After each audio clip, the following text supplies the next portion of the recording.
Pasamuan ingkang kinasih wonten ing Gusti Yesus, sugeng pinanggih wonten ing renungan padinan.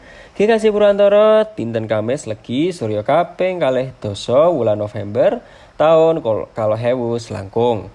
Kula Yuswa Agung ngajak kita sesarengan maos kitab suci dinten menika ingkang kapetik saking Ibrani bab 9 ayat 13 dumugi 28 kanthi jejer ampun kesasar. Ibrani bab 9 ayat 13 dumugi 28. Lembaga Alkitab Indonesia basa Jawi taun 1990 sekawan lan kawaca ayat 26. Jalaran menawa mangkono Gusti kudu bola-bali anggone nandhang sangsara wiwit jagat iki dititahake. Nanging saiki panjenengane mung sepisan anggone nglairaken sairirane. Yaiku ing jaman wekasan perlu mbirat dosa srana kurbane piyambak. Mekaten sabda saking Gusti, rahayu sedaya tiyang ingkang mirengaken lan nindakaken wonten ing gesang padintenan kanthi setya tuhu. Haleluya. Amin. Ibu bapak lan para sedherek, sesampunipun kula lan panjenengan wungu enjing menika, sumangga kita tansah eling bilih Gusti Yesus sampun nindakaken pakaryan ingkang boten saged katindakaken dening sinten mawon. Panjenenganipun ngentasaken dosa kita sepisan tumrap salaminipun. Nanging ing tengahing gesang kathah swara saha piwulang ingkang nyobi ngempalaken manah kita tebih saking pakaryan Kristus ingkang sampurna menika. Wonten piwulang ingkang ketingal sae, nanging boten dadosaken Kristus dados pusatipun. Mila dinten menika piwulanganipun cetha ampun kesasar. Ibrani bab 9 ayat 26. Wonten tembung sepisan tumrap selaminipun.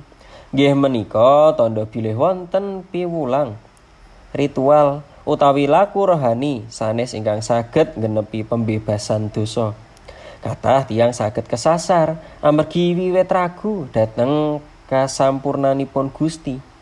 Manah ingkang gumatung namun dhateng Kristus boten gampil kabebat. Wekdal menika sumangga kita pitakon dhateng diri kita piyambak-piyambak. Menapa ingkang wiwit alon-alon geser pangajeng-ajeng kita saking Gusti? Boten mustahil menawi menika wonten kesibukan wonten ing dinten-dinten pagesangan. Piwulang saking medsos ingkang nyenengake, nanging boten wonten adhedhasar kitab suci. Lajeng ugi pangajeng-ajeng ingkang dipun berkahi kanthi cara ingkang gampil, nanging boten nyangkup tanggel jawab karohanen utawi panggenan manah ingkang langkung tebih saking Gusti. Manah ingkang boten kenceng tumenga dhateng Kristus gampil kebablasan. Tumrap piwulang ingkang kesah sesahipun boten cetha. Nanging manah ingkang nyantol ing pakaryan Sang Kristus menika saged selaminipun bakal langkung enjing menika saderengipun kita miwiti pakaryan kita piyambak-piyambak. Sumangga kita gumatuk ing satunggaling kasiyatan ingkang saged damel manah nyaman. Yaiku Gusti sampun ngladosi kawilujengan kita kanthi sampurna lan tumrap selaminipun. Mila ampun kesasar kanthi swara-swara ingkang boten nderekaken dhateng panjenenganipun. Amin.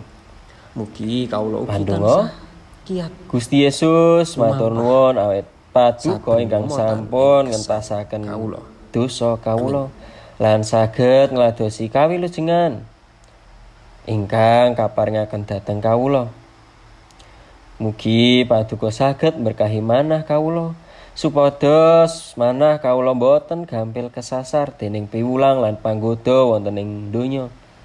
Mugi kawula tansah nyawiji lan tansah mirengaken pangandikanipun paduka. Amin.